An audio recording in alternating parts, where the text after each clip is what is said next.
High, আমি Triyasha. Welcome to my channel Triyasha style. একটা নতুন মিনি ব্লগ নিয়ে তোমাদের সাথে শেয়ার করবো বলে চলে এসেছি। তো প্লিজ ব্লগটা দেখতে থেকো।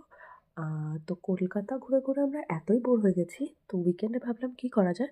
তাই ভাবলাম চলো কল্যাণী যাওয়া যাক। তো কল্যাণীর উদ্দেশ্যে বেরিয়ে পড়েছিলাম। আমার বাড়ি থেকে কল্যাণীর ডিস্টেন্স হচ্ছে প্রায় 37 কিলোমিটার মতন। তো আমাদের যেতে লেগেছিল 1 ঘন্টা।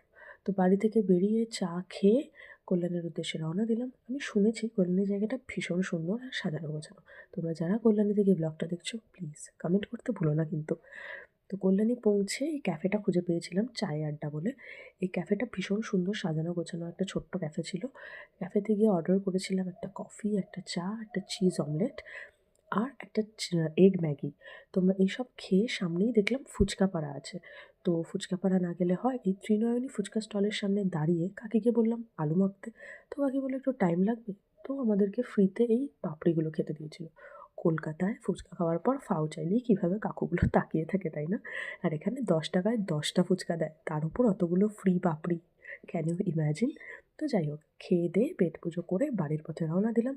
কিন্তু শীতকালে বাইক চালাচ্ছে আর চা খাবে না, এটা তো হতেই পারে না। তো এই চা-টা খেয়ে এই রিস্কি কাপলকে দেখতে দেখতে উইদাউট হেলমেট বাইক চালাচ্ছে দেখতে দেখতে বাড়ি চলে এলাম। টাটা!